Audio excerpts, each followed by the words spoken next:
sama-sama tayong magiging saksi.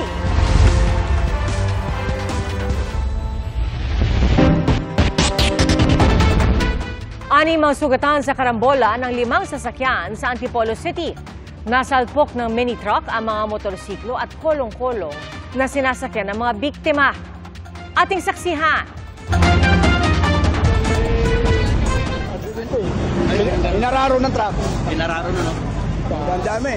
Nadatnang nakahandusay ang 2 babae at 4 na lalaki sa sumulong highway sa barangay Mayamot, Antipolo, Rizal, kaninang umaga. Bali ang tuhod ng isa doon, no? 3 ang kritikal sa 6 na sugatan. Yung isa po kasi, yung babae po kasi medyo tumabingi po yung legs niya. Possible fracture po. Tapos yung isa naman po. Medyo sa ulo po yung tama rin. Tsaka yung kasama po niya at sa ulo rin po. Sakay ang mga biktima ng 3 motorsiklo at 1 kolong-kolong na nasalpok ng 1 mini truck.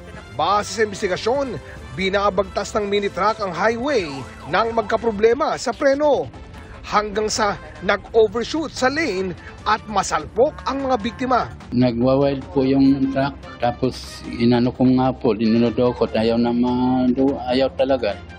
Nag-wild siya. Naiwan ko na lang po, biglaan nga lang po yun.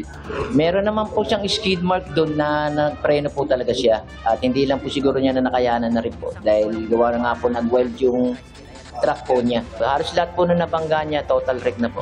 Handa ang driver at kumpanya ng mini truck na sagutin ang pagpapagamot sa mga biktima. Nagpunta naman dito yung operator nila, willing naman makipag-coordinate. Inintay nga po ng ng mag-set up daw di. May kipag-settle po kayo. Opo. Sinusubukan pang kunan ng pahayag ang pamilya ng mga biktima. Patuloy ang investigasyon. Sa Tagkawayan, Quezon, dead on the spot ang driver at pahinante ng 1 truck na sumalpok sa puno at tindahan sa gilid ng highway. Ayon sa pulisya, patungong Bicol ang truck nang nawala ng kontrol sa manibela ang driver. Sa tindi ng pagkakasalpok, wasak ang truck at nagkalat ang mga karga nito. Wala namang ibang nasaktan. Patuloy ang investigasyon. Para sa GMA Integrated News, ako si Oscar Oidang, inyong saksi. Sugatan na isang senior citizen matapos mabundol ng motorsiklo habang tumatawid sa MacArthur Highway sa San Fernando City, Pampanga. Kita sa CCTV na naglalakad sa pedestrian lane ang 78 taong gulang na babae nang mabangga ng motorsiklo. Dinala sa pagamutan ang biktima. At ayon sa pulisya, normal ang resulta ng x-ray ng biktima pero nakatakda pa siyang isailalim sa CT scan. Ang rider nagtamo raw ng minor injuries at sasagutin niya ang gastos sa pagpapagamot ng nabundol. Sa inisyal na investigasyon, madilim sa lugar kaya hindi raw nakita ng rider ang patawid na biktima. Mahigit 40 milyong pisong halaga ng hinihinalang shabu ang nasabat sa sinasabing pinakamalaking buy bust sa Negros Oriental. Nauwi naman sa habulan at pagpapaputok ng baril ang pag-aresto sa target ng buy bust operation sa South Cotabato. Saksi, si Efren Mamak ng GMA Regional TV. Pinatupan ng plastik na silya ang puting SUV na humarurot ng takbo sa Pulumulok, South Cotabato nitong Lunes. Hinabol ng ilang lalaki ang sasakyan hanggang sa tumabi ito sa isang paradahan ng mga tricycle. Nabangga pa ng SUV ang isa sa mga tricycle. Sinubukan ng SUV na umatras pero umalingaw-ngaw ang putok ng baril na pinuntirya ang gulong ng sasakyan. Doon na ito na corner. Akala ng mga tao sa lugar, road rage ang nangyari. Pero bypass pala ito ng mga pulis at tauhan ng PIDEA. Nung nalaman po niya na operatiba pala or isang pulis yung kanyang katransaksyon, isa po ay tumakbo, pinilit po niyang makasibat sa pagkakaaresto ng mga pulis. Halos 300,000 pisong halaga ng hinihinalang shabu ang nasabat mula sa suspect na 28 anyos na mekaniko. He was previously arrested po ng PIDEA and he is now on probation dahil nga po sa plea bargaining, kalalabas lamang po niya this February. Makaharap ang suspect sa paglabag sa Comprehensive Dangerous Drugs Act at reckless imprudence resulting in damage to property dahil sa tricycle na nabangga nito. Tinuod ba itong mga allegations nga involved ka sa drug kuno or dili? Kasi kamatuoran na to, sir. Wala. Mahigit 40 milyong pisong halaga naman ng hinihinalang shabu ang nasabat sa bypass operation sa San Jose, Negros Oriental.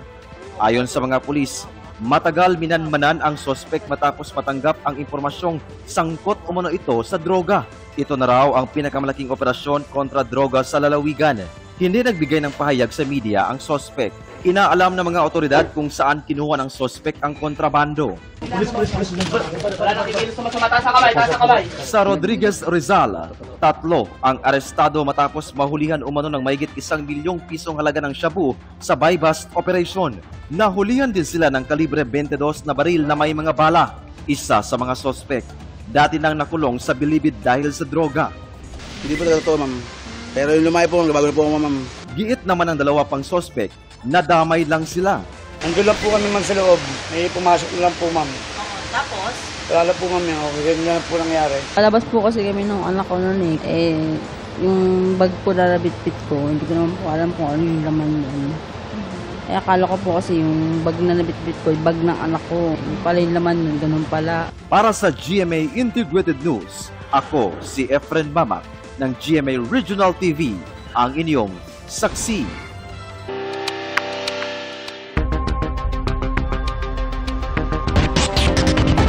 Mahigit 70 piraso ng buto ang hawak na ng PNP Forensic Group sa kaso ng mga nawawalang sa Bungero. At isa po rito, pinaniniwala ang galing sa balakang ng tao. Ang hamon naman sa DNA testing, ang matagal na pagkababad ng mga buto sa sulfur o asupre na galing sa Bulkang Taal. Saksi, si Ian Cruz. Pasado alas 8 ng umaga, ibinabana sa Taal Lake ng mga tauhan ng Philippine Coast Guard ang Remotely Operated Vehicle o ROV. Matingkad na dilaw ang kulay ng ROV pero ilang talampakan pa lang, halos hindi na ito makita. Matapos ang ilang adjustment, tuluyan ng pumailalim ang ROV para simulan ang evaluation at assessment dive. Ayon sa PCG, gusto nilang matiyak kung gaano ka-epektibo ang ROV sa kondisyon ng Taal Lake na lubhang maburak. Dahil gumagamit ito ng maliliit na thrusters, madaling mabulabog ang burak na posibleng lalong magpalabo sa tubig. Nakatatlong dive ang ROV sa kabila ng pagsama ng panahon. Ang ROV na ito kayang sumisid hanggang 1,000 talampakan o singtaas ng Eiffel Tower sa France at pwedeng tumagal ng ilang oras sa ilalim ng tubig. Inaasahang makatutulong sa paghahanap sa mga nawawalang sa Bungero. 4 na team ng forensic group ng PNP ang nakabantay sa Taal Lake. Mananatili raw sila roon hanggat kailangan dahil sa kanila nililipat ang responsibilidad sa mga nare-recover na ebidensya sa oras na maiahon ng PCG. Kaya nga methodical yung ginagawa namin, systematic, at naka-record po lahat, video, saka sinusulat o nire-record po lahat ng aming mga forensic team.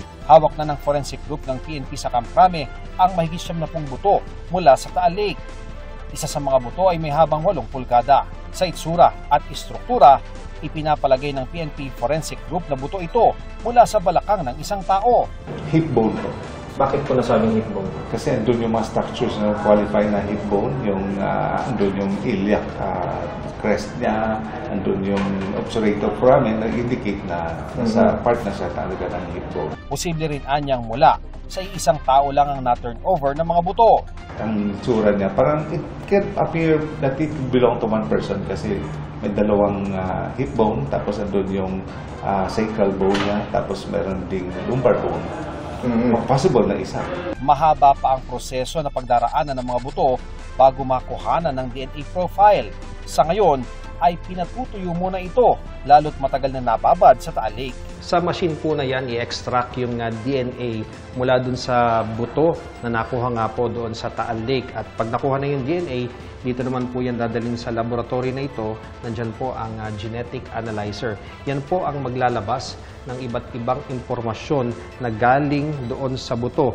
Yan naman pong impormasyon na makukuha sa buto ay i-cross-match doon sa mga impormasyon na nakuha naman sa mga kaanak ng biktima. Hamon din sa pagkuha ng DNA ang pagkababad sa tubig na may sulfur dahil sa pagputok ng bulkan. May chance naman po, makakakuha pa rin po kami. Regardless po, ang pangako po namin is we will do our best po para makapag-generate kami ng DNA profile. Totalaan nila, buong katawan ay may mahuhugot na DNA. Hindi katulad ng fingerprint, dito lang po sa mga daliri o sa DNA, lahat po yan yung pati na katawan ng tao, pati libag mo, pati skin. Sa ngayon, 18 kaanak ng mga nawawalang sabungero ang nakuhanan ng DNA para ikumpara sa DNA sa mga buto. Emosyonal ang ilan sa kanila mula ng kuhanan ng DNA sample nitong Biyernes hanggang kanina. Naisip ko po yung kung totoong ginawa nung hirap na pinagdaanan ng anak ko. Sabi po namin sa isa't isa lang na may magmatch sa amin. Kahit hindi po ako, kahit hindi po siya. Basta isa lang po sa amin. Justisya na po talaga yun eh. Kasi ibig sabihin po nun, lahat ng sinabi ni Totoy, totoo. Sa Kamara, may inihain ng resolusyon para imbestigahan ang kaso ng missing sabungeros. Nakasaad din sa resolusyon ang pagbuhay sa Quadcom na binuo noong 19th Congress para pangunahan ang investigasyon. Para sa GMA Integrated News, ako si Ian Cruz, ang inyong saksi. Matapos po ang mahigit 3 taon, tetestigo raw ang lalaking nakunan ng CCTV na nag-withdraw gamit ang ATM card ng isa sa nawawalang sabungero. Ayon po yan kay Julie Dondon Patidongan. At dagdag ni Patidongan, tauhan umano niya ang lalaking nag-withdraw. Saksi, si Emil Sumangil, exclusive. January 14, 2022, nang magkakasabay na nawala matapos magsabong sa Santa Cruz, Laguna, ang magkakaibigang sina Ferdinand Dizon, Manny Magbanwa, Mark Fernandine at Melbert John Santos. Kabilang sila sa 34 na nawawalang mga sabungero. Higit 2 oras ang lumipas matapos na iulat silang nawawala. Nakuhanan ng CCTV ng isang bangko sa Lipa City, Batangas ang lalaking ito na nagwi-withdraw sa isang automated teller machine. Sa investigasyon ng PNP, ATM card daw nang nawawalang si Melbert John Santos ang gamit ng lalaki. Ayon sa dokumentong nakuha ng pulisya sa bangko, nakapag-withdraw ng kulang 30,000 pesos sa 4 na transaksyon ng lalaki mula sa account ni Santos. Kung ma-identify po natin itong nag-withdraw sa ATM, siya po ang magbibigay liwanag dito sa investigasyon na to kung bakit po napunta sa kanya yung ATM ng isang biktima. Ngayon, matapos ang mahigit 3 taon, sa pamamagitan ng whistleblower na si Julie Dondon Patidongan alias Totoy, nagkaroon ng linaw kung sino ang lalaking ito. Yung nag-withdraw na yan, tao ko rin yan. Isang witness ko rin yan. Close in, security ko yan noon. Saka ko na ilabas yan pag kinakailangan.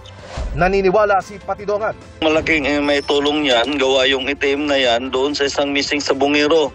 At ang masama niyan, inutusan lang yan ng isang tao ko rin. Siya ang kumuha ng ATM bago mawala yung missing sabungero. Inutusan siya nitong tao na ito para ano? Para mag-withdraw. Nanawagan si Patidongan sa iba pa niyang mga tauhan na lumantad na. Kabilang sa kanila, ang 2 lalaking nakuhanan ng video na bumibitbit sa isa pang nawawalang sabungero na si Michael Bautista sa isang sabungan sa Santa Cruz, Laguna. Yung sila at saka si mga tao ko lang din yan. Ang masama lang, nakuhaan sila ng video at todo tanggi at ginamit pa sila ni Mr. Atong Ang na mag-witness against sa akin dahil ako ang tinuturo nilang mastermind. Nabuhayan ng loob sa mga development na ito ang kaanak ng mga nawawala, lalo na ng ama ni Melbert.